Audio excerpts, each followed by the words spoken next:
Greetings and welcome you all for this wonderful session.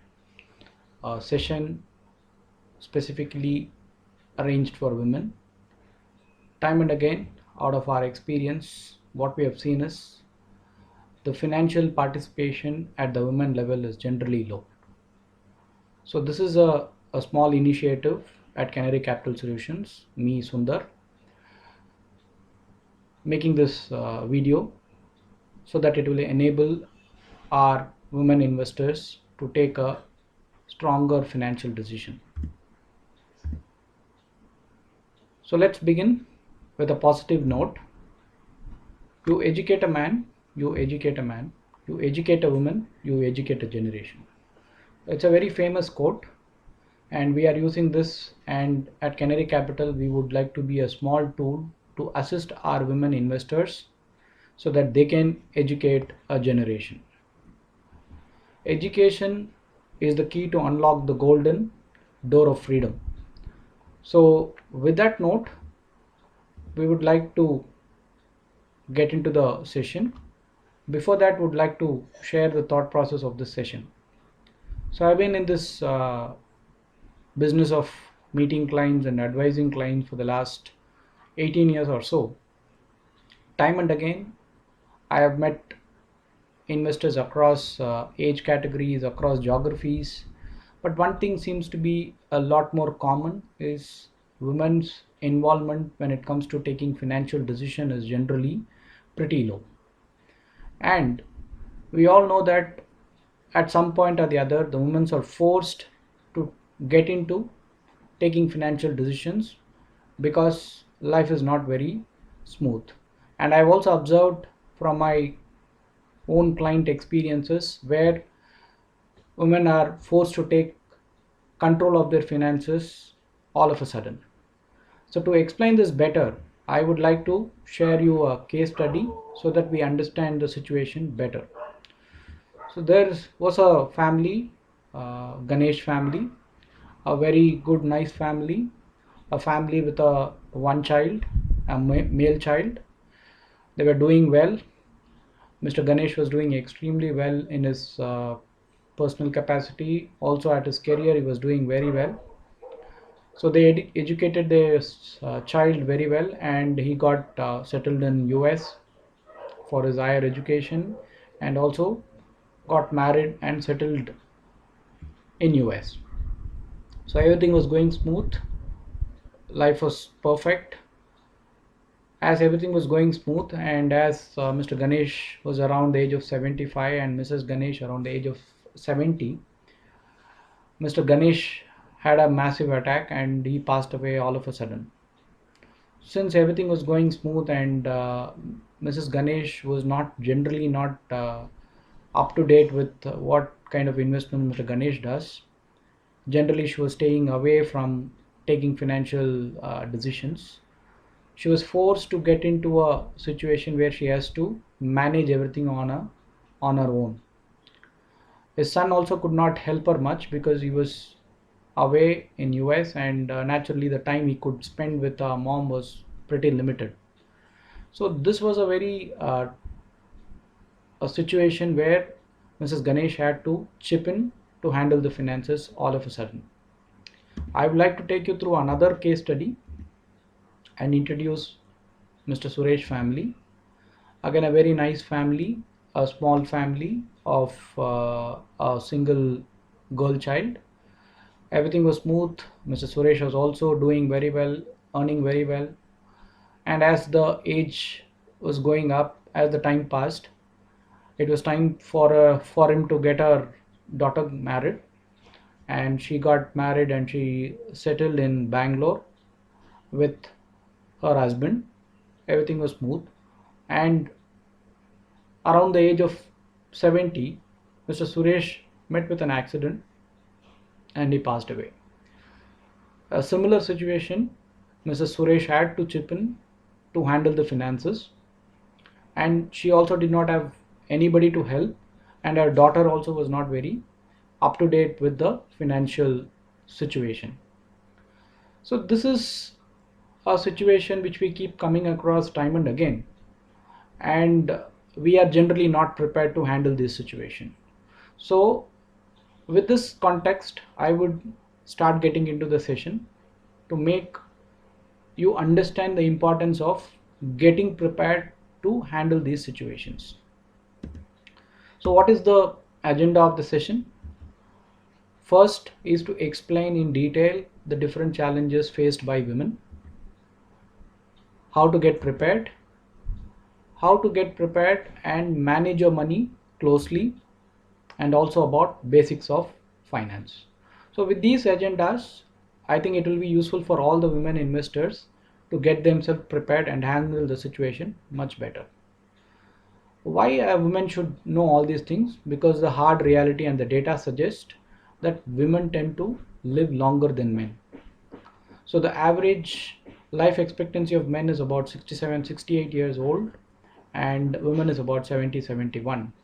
And as medical advancements keep happening, the women's expectancy also keeps on increasing.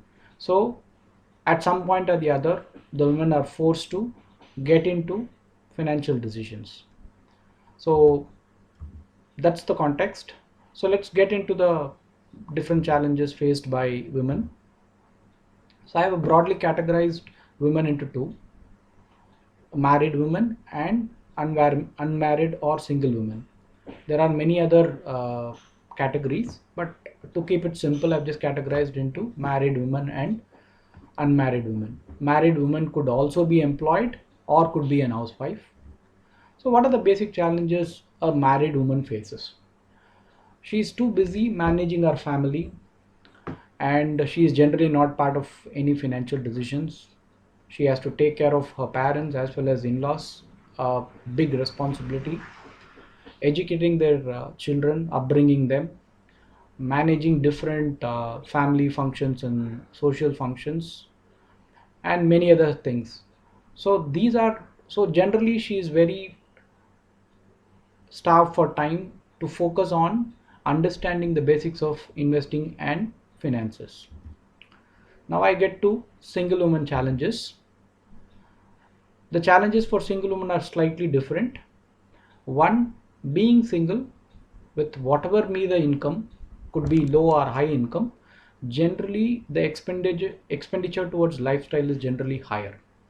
Also, many a times they start using the credit card and start borrowing from buying assets, and they might also have some dependents where they are supposed to take care, could be the parents or sisters. Another important thing is generally they keep their healthy priority behind, meaning generally they are there is nobody to control, so generally health might take a backseat. I'm not saying it for all, but sometimes for some people health might take a backseat. Another thing is they generally don't have too many people to exchange ideas, to discuss financial matters, and also sometimes they also inherit a lot of assets from their parents, and since they are unaware of how to manage things, they are in a fix where how to manage inheritance, and they are also emotional that these properties or assets have come from their parents. They also need to ring fence and protect that, but it is a very tricky thing. If you are unaware of the financial challenges, it could be really testing for you, and the various legal aspects around. So what do we do? The best thing is to get prepared.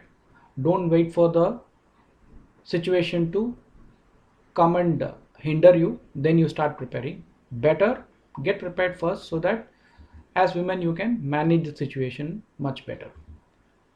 So I'm not going to speak about markets or products. Okay, these are very simple stuff, very common sensic, where make sure whatever is your earning of the family, it could be the family's income, husband and wife put together, or a single woman's income, make sure 30% of your income is saved. Have a plan for short, medium, and long term. Ideally, write it down so that you can prioritize your goals.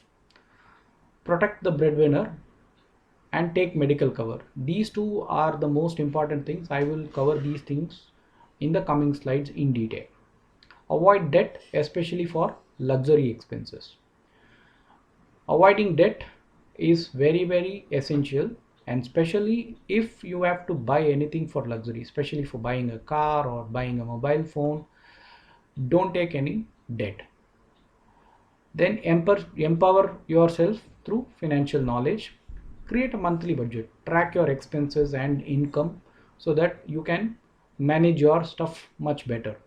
Another important thing is know your advisor. Who is the advisor who is advising you? Is he competent enough?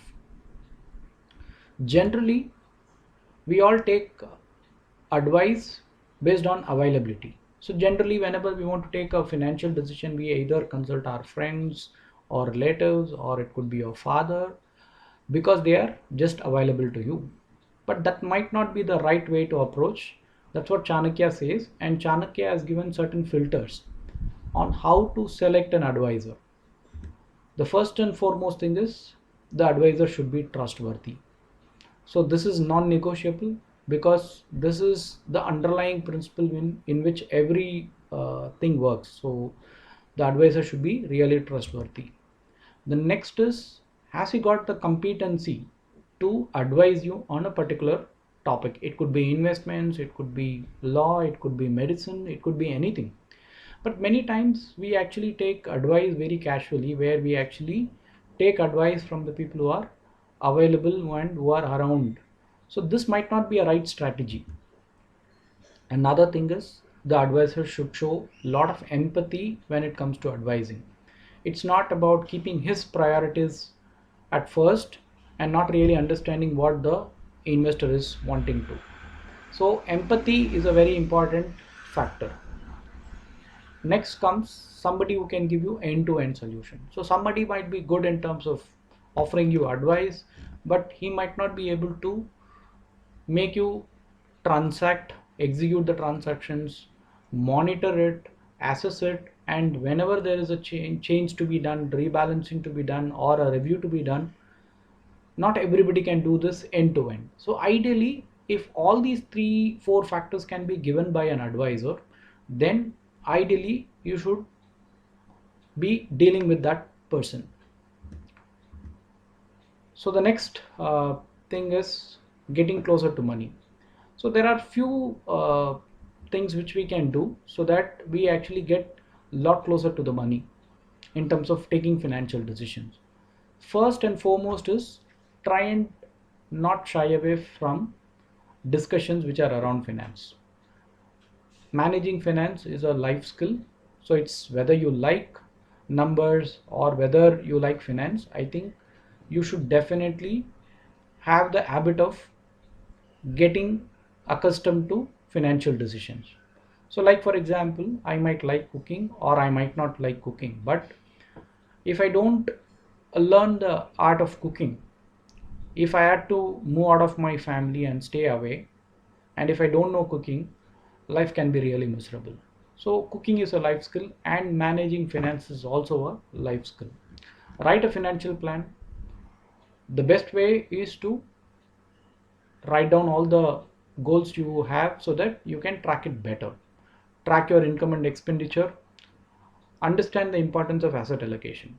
So you can't put all your money in a single place, like you can't put all your money in FD or in real estate or in gold or in equity or mutual funds. Naturally, you should have a allocation in all the assets. So ideally, understanding this is a very important characteristics. Another important thing is understanding the risk, return, and liquidity. So whatever investments you try and make sure you understand what is the risk involved in the product, what is the return you can expect, is it reasonable, and also look at whether liquidity is available in the product what you invest, because without liquidity, when you need money, it can be really disturbing. The next point is a very important point, and generally we take it for granted in terms of handling medical emergencies. Assuming your husband falls ill, how do you handle that situation? Assuming he is not able to communicate to you, not able to speak, is in a unconscious state of mind, many times we are not even aware whether you have a health insurance, what cover you have, which is the nearest hospital where you can take him and get admitted. So these are very simple things which we need to keep a track. Otherwise, when the eventuality strikes, we can get shaken up. Also plan to write a will, because after the better off passes away, to whom the asset is supposed to go, make sure you are also ring fenced so that the asset does not go before you are not around.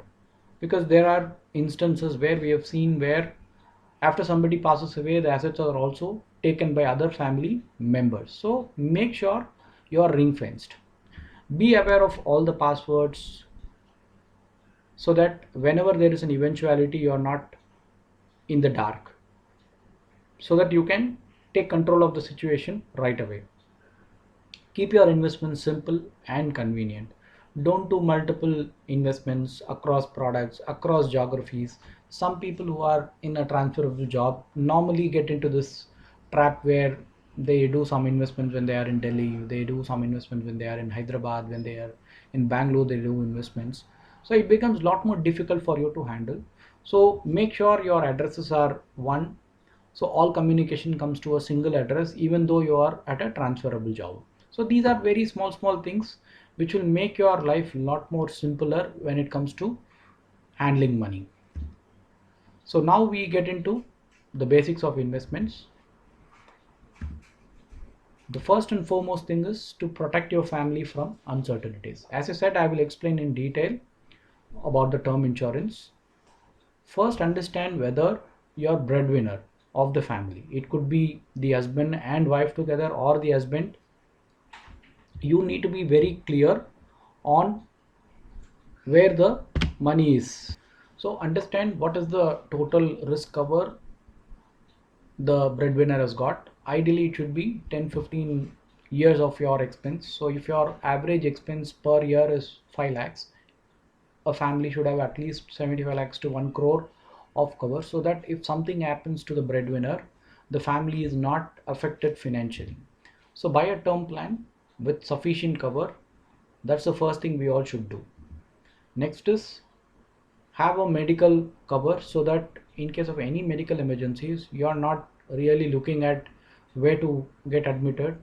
Give the best of the treatment so that the family member can be back in your family. Also be aware what is the total cover you've got, so that you understand the coverage better. Also, what is the waiting period, what are the exclusions. So these are small stuff which we should be aware. The next is have a contingency reserve.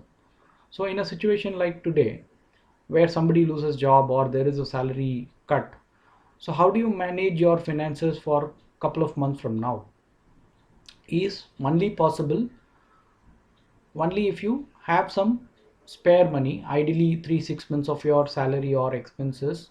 And ideally this money should be saved and kept in a place, could be an FD or could be a RD, so that whenever there are situations like this, you can access the money without any impact cost. So have a crisis fund or an emergency fund. Do not use this fund for anything else. The next we should know and understand is why you should be investing, is because there are three factors which are always working in terms of your finances. One is whatever income you're getting, it is coming into a leaking bucket. Some part of your money goes by way of taxes, some goes by way of interest. These are interest in terms of paid through your EMIs. So if you buy a house through EMI, say through a 20-year loan, if the property costs you 50 lakhs, you actually end up paying 1 crore, which means 50 lakhs for the flat and 50 lakhs for the is the interest which you pay to your bank. So that's a lot of money to pay as interest. So ideally do not borrow money, even if it is for buying a house. If you can avoid the loan amount, or if you can reduce the loan amount, whichever the better, I think we should practice that. So do not borrow for any reason. Ideally save money and buy it. The next and most important factor is inflation, which affects all of us, and this is the biggest enemy. So I will try and show you how inflation actually affects us. So as we all know, inflation is the biggest enemy. Actually, inflation happens in front of our own eyes. So I have shown this chart for you to visualize how inflation actually affects us. Say you spend 25,000 rupees today to run your family.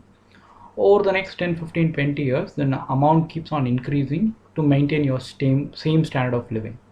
For example, in 30 years from now, for the same 25,000 rupees, you need to spend about 1.9 lakhs per month to run the same standard of living. So here the assumed inflation is 7%. In India, the average inflation is between 6 to 7% for the last 30 years. Some years it's been higher, some years it's been lower. But if you take the average, it is almost about 7%. So that's why any product which we bought 10 years before, if we had paid 100 rupees, today to buy the same product, we will have to pay about 800 to 1000 rupees. So this is inflation for us. So we need to be really be prepared and be aware of this inflation, so that whenever we make a investment decision, we take investment decisions in such a way that the assets in which we invest actually are able to beat inflation. Say your inflation is 7%. If you can make a return of 7 plus 2%, meaning inflation plus 2-3%, then we are good to go. So the next thing is, how do I beat inflation? So to beat inflation, you should be ideally be investing only in assets. The assets are generally gold, real estate, and equity. So I'm not going to explain what real estate means or what equity. So there is a separate session which we run for people who would like to get aware in terms of how to make investments and things like that. That's a investor awareness program. So that in that program we will cover in detail. But the point I'm making here is, to beat inflation, you should be investing in assets.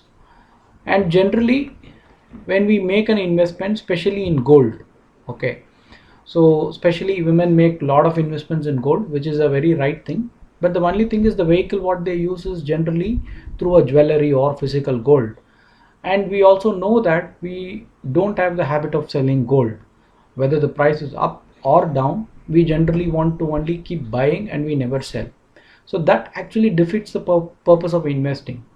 So I would like to introduce you two products which actually will help you in terms of acquiring investments in gold, as well as you can also sell it, because these are not physical gold, but whatever is the price appreciation in gold, you can actually get benefited out of that investment.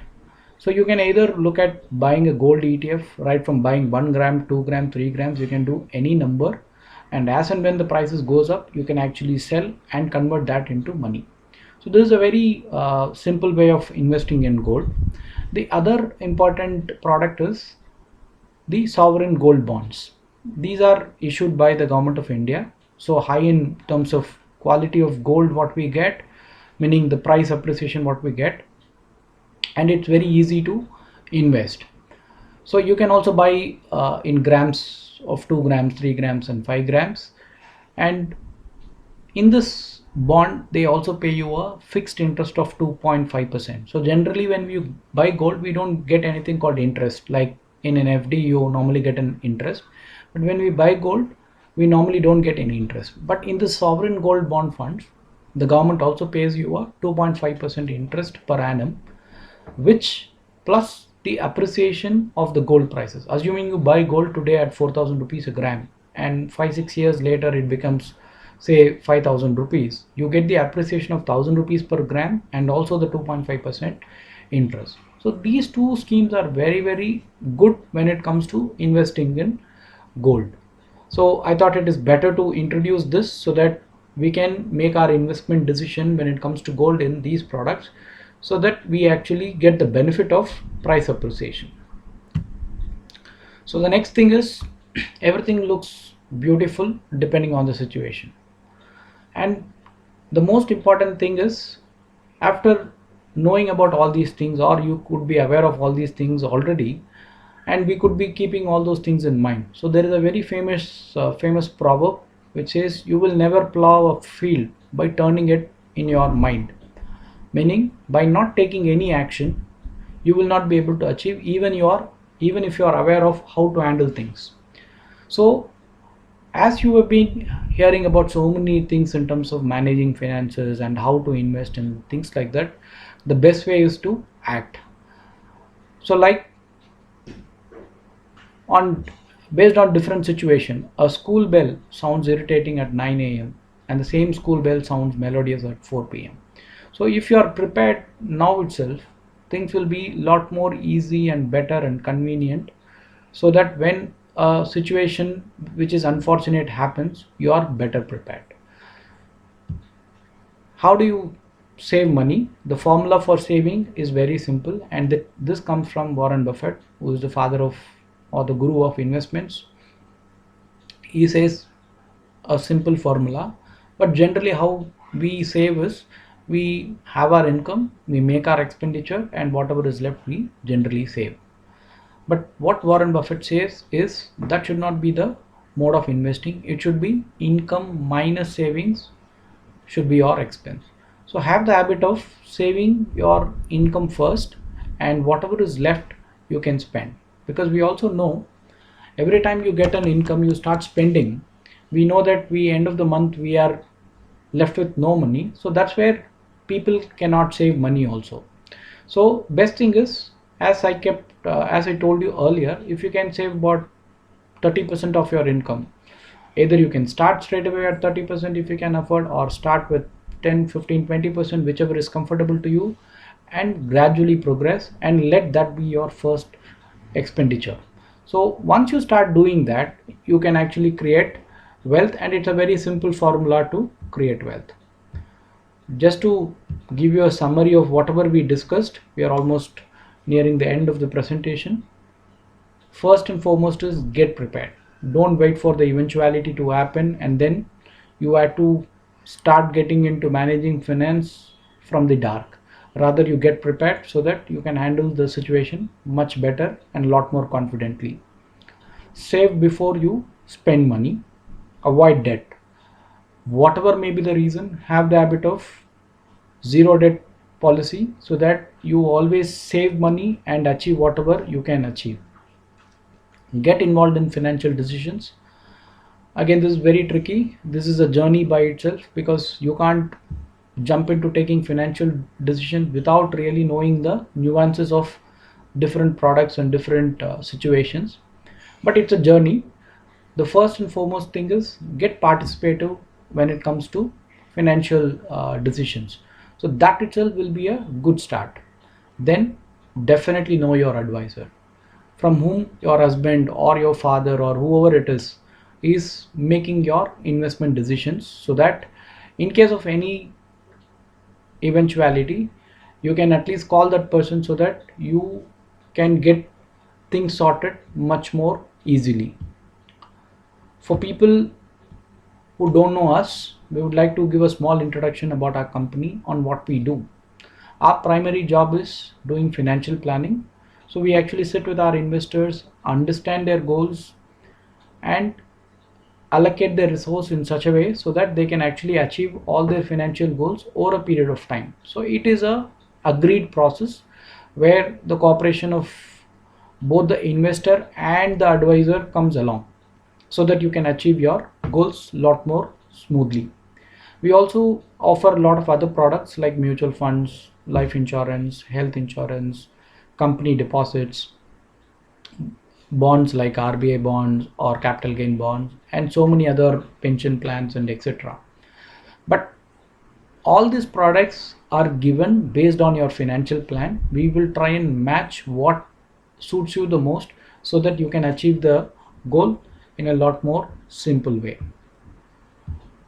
Also, we have our YouTube channel in the name of Canary.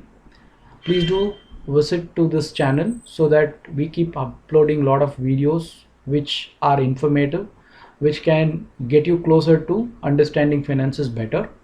So please do subscribe to our channel. We also have a Facebook page in the name of Canary Capital Solutions. So please do subscribe. We also conduct a lot of financial awareness sessions apart from the one which we are going through now. This is specifically designed for women to face their challenges and how to get prepared in terms of facing these challenges. So we also conduct a lot of financial awareness sessions.